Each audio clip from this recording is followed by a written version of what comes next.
Chaque année, partout en Europe, les administrations publiques achètent des vêtements de travail. Ce sont les uniformes des pompiers, policiers, ouvriers communaux ou encore les tenues portées dans les hôpitaux et les écoles publiques. S'ils sont vendus en Europe, ces vêtements sont fabriqués à des milliers de kilomètres en Asie ou dans le bassin méditerranéen. Le Maroc est ainsi devenu depuis les années 80 un centre important de confection textile. Des milliers d'emplois ont été créés, mais les conditions de vie des travailleurs sont particulièrement difficiles. La problématique au Maroc, c'est la différence entre les textes de loi et la pratique. C'est ça la différence. Dans mon expérience, j'ai constaté qu'une partie non négligeable, assez importante, des investisseurs marocains et espagnols ne respectent pas le code du travail.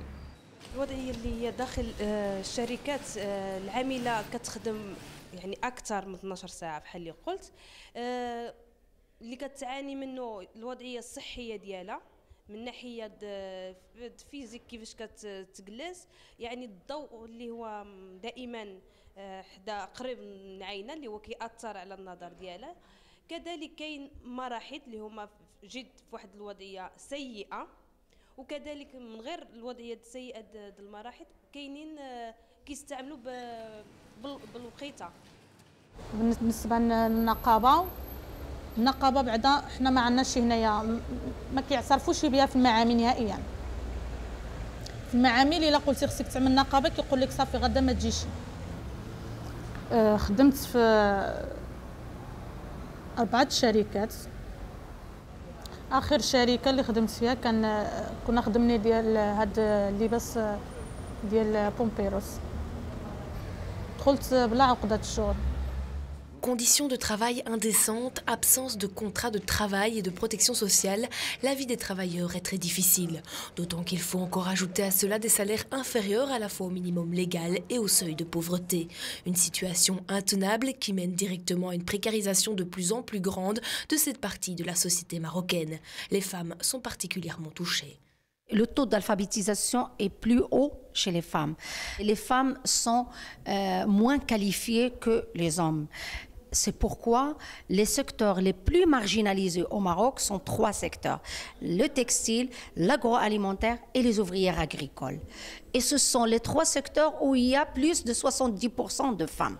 Outre ce phénomène de féminisation de la pauvreté, un autre facteur a été mis en avant lors de récentes recherches. C'est la difficulté, voire l'impossibilité de suivre le fil du vêtement qui mène de l'administration publique qui l'achète à l'usine qui le confectionne au Maroc. Les investisseurs donnent le travail à un fabricant au Maroc. La commande, si elle est très grande, il va le donner à un autre sous-traitant. Et parfois, le sous-traitant peut le donner à un autre sous-traitant. On ne sait plus où on est dans la chaîne. On ne peut pas savoir directement qui est l'investisseur direct.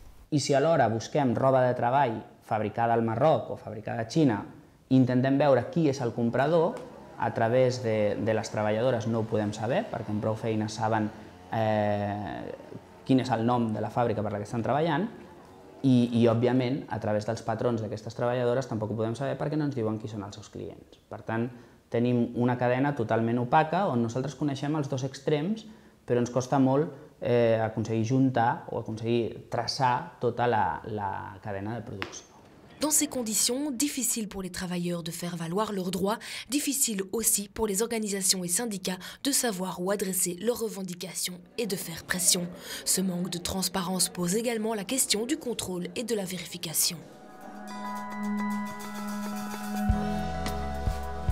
Les administrations publiques doivent exiger de l'information sur le lieu de fabrication des vêtements de travail qu'elles achètent. Elles peuvent opter pour un fournisseur qui s'engage à respecter les droits fondamentaux des travailleurs. Entenent que l'administració pública té molta més força com a consumidor col·lectiu que un consumidor individual. Demandons aux administrations publiques d'agir, elles peuvent changer la donne pour des milliers de travailleurs.